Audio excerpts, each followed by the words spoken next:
رمضان المبارک کی دو اہم عبادتیں ہیں، ایک دن کی عبادت ہے، ایک رات کی عبادت ہے۔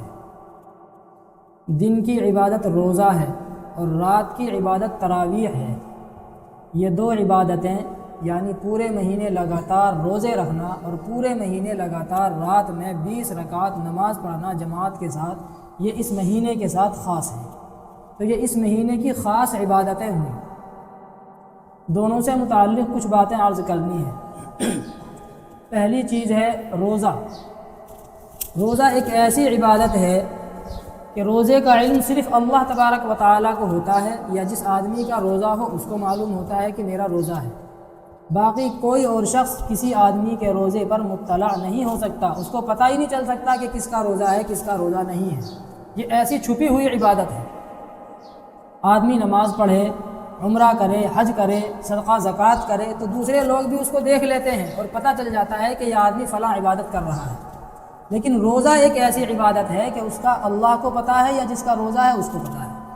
اسی لیے روزے کے بارے میں اللہ تبارک و تعالیٰ فرماتے ہیں کہ روزے کا بدلہ تو میں خود دوں گا، روزے کا بدلہ تو میں خود دوں گا۔ اس لیے کہ اللہ تبارک و تعالیٰ کو معلوم ہے کہ اس کا روزہ ہے یا نہیں ہے، اور ہے بھی تو کیسا روزہ ہے، آیا اس نے کچھ کھایا پیا ہے یا نہیں ہے، آیا اس کی روزہ رکھنے کی نیت تھی یا نہیں تھی، روزے کے اندر اس نے کون کون سے کام کیے، گناہ کے کام کیے یا نہیں کیے، اس نے اپنے روزے کو مکروہ تو نہیں کر لیا تھا۔ تو اللہ تبارک و تعالیٰ خود اپنی شایع نشان روزے کا بدلہ مرحمت فرمائیں گے۔ چند چیزیں ایسی ہیں کہ جن سے روزہ ٹوٹ جاتا ہے، اور چند چیزیں ایسی ہیں کہ جن سے روزہ مکروہ ہو جاتا ہے، اور کچھ چیزیں ایسی ہیں کہ ان سے روزے پر کوئی فرق نہیں پڑتا۔ جن چیزوں سے روزہ ٹوٹ جاتا ہے وہ عام طور سے سب کو معلوم ہوتی ہیں، کھانا پینا، اسی طریقے سے اپنی بیوی سے ہم بستری کرنا، یا آدمی نے ہم بستری تو نہیں کی لیکن اپنے ہاتھ کے ذریعے سے فارغ ہو گیا تو اس سے بھی روزہ ٹوٹ جائے گا۔ اگر کسی آدمی نے جان بوجھ کر کے بغیر کسی عذر کے روزہ توڑ دیا تو اس کا جو کفارہ ہے وہ 60 روزے ہیں، 60 روزے لگاتار رکھنے پڑیں گے۔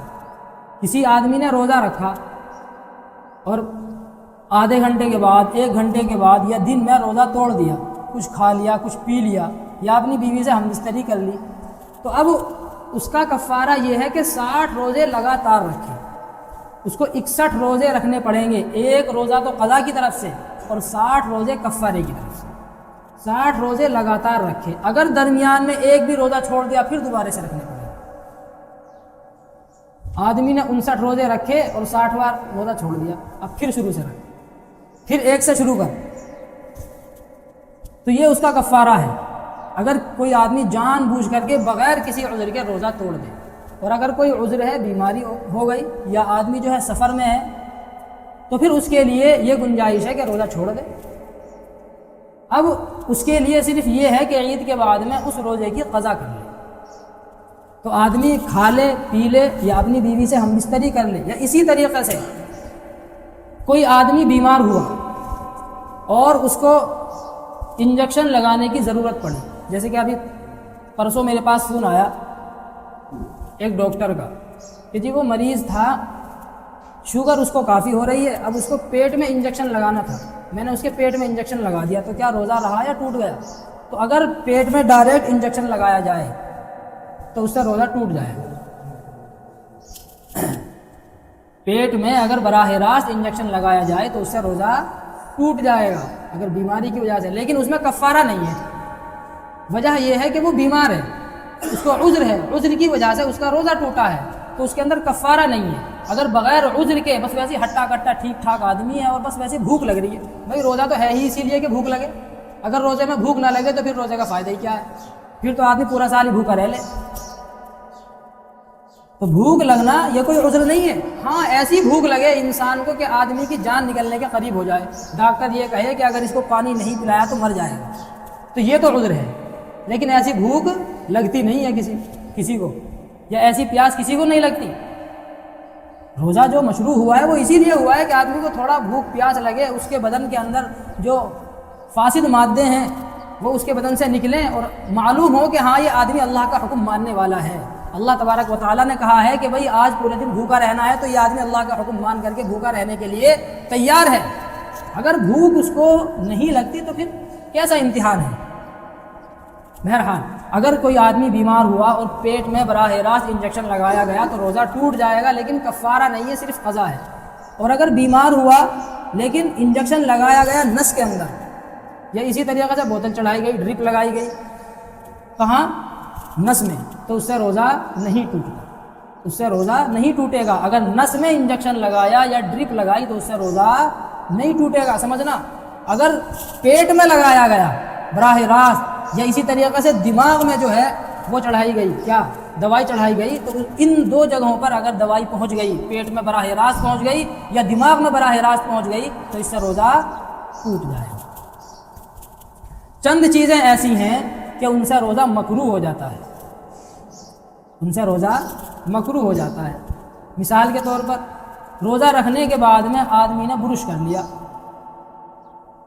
تو برش کرنے سے روزہ مکروہ ہو جائے گا۔ اگر اس کا ذائقہ یا اس کا پانی اس نے پی لیا تو ٹوٹ ہی جائے گا، وہ تو کوئی بھی چیز پیٹ میں جائے گی تو ٹوٹ جائے گا، لیکن صرف برش کیا، آدمی نے ٹوتھ پیسٹ لگایا اور برش کیا تو اس سے روزہ مکروہ ہو جائے گا، یعنی ثواب کے اندر کمی آ جائے گی۔ یا اسی طریقے سے کوئی چیز چکھی اور چکھ کر کے تھوک دی ایسے ہی، تو اس سے روزہ مکروہ ہو جائے گا۔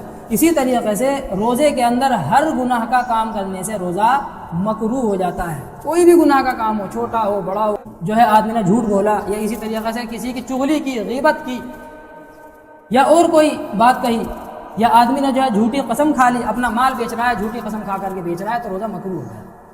آپ صلی اللہ علیہ وسلم کے زمانے میں دو عورتوں نے روزہ رکھا اور دوپہر کے وقت ان کو شدید بھوک لگنے لگی۔ آپ صلی اللہ علیہ وسلم کے پاس کسی آدمی کو بھیجا اور معلوم کیا کہ ہمیں شدید بھوک لگ رہی ہے، کیا ہم کھانا کھا سکتے ہیں؟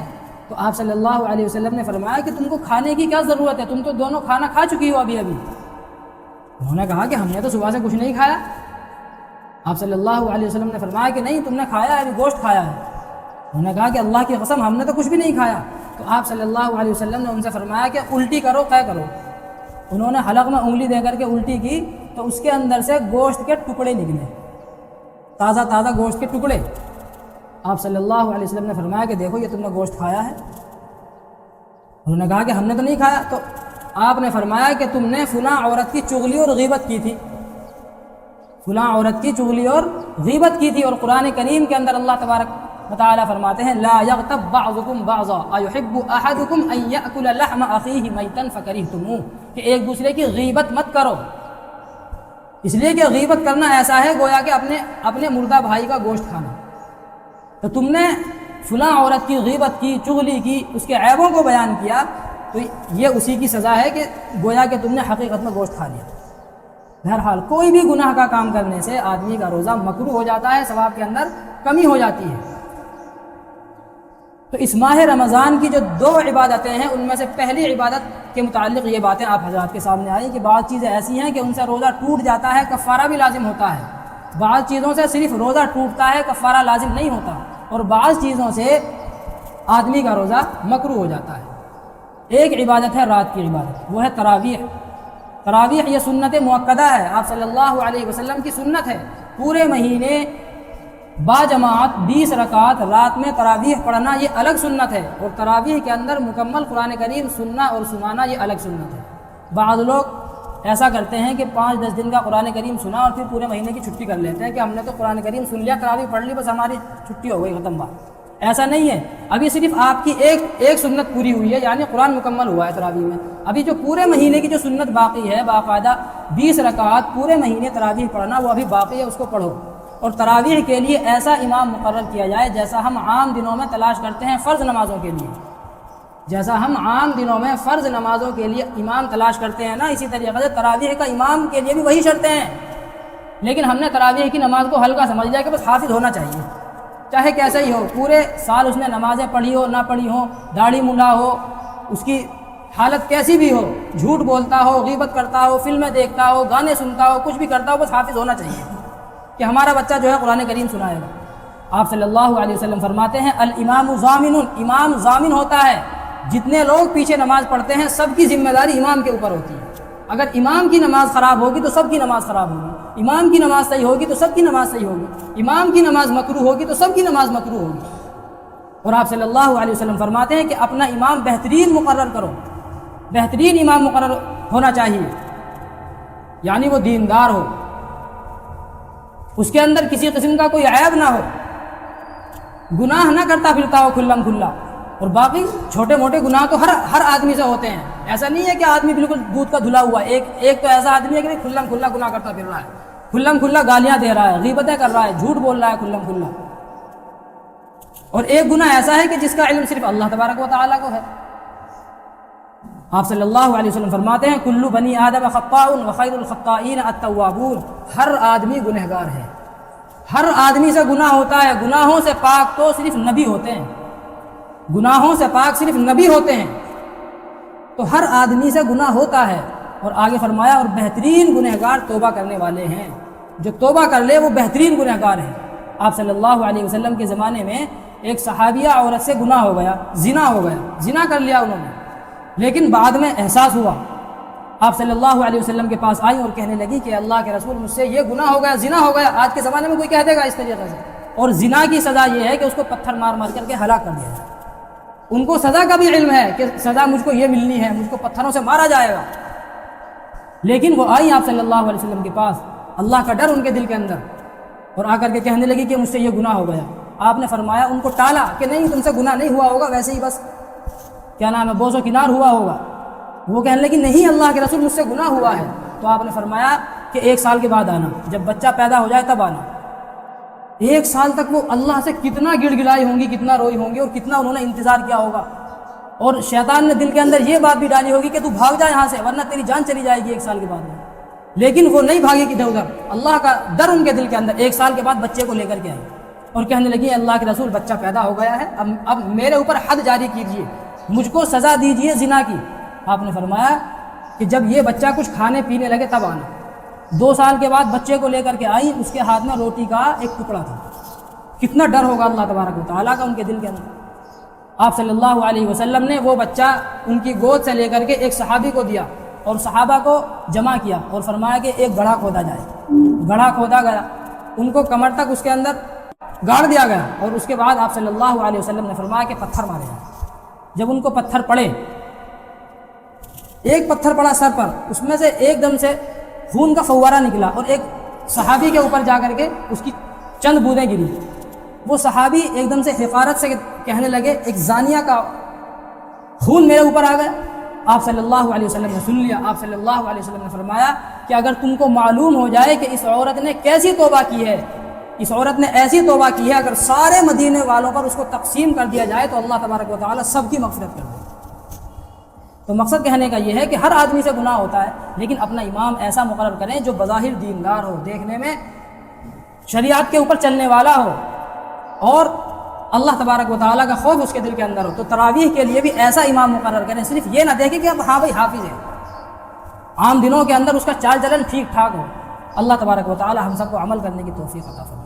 وآخر دعوانا الحمد للہ رب العالمین۔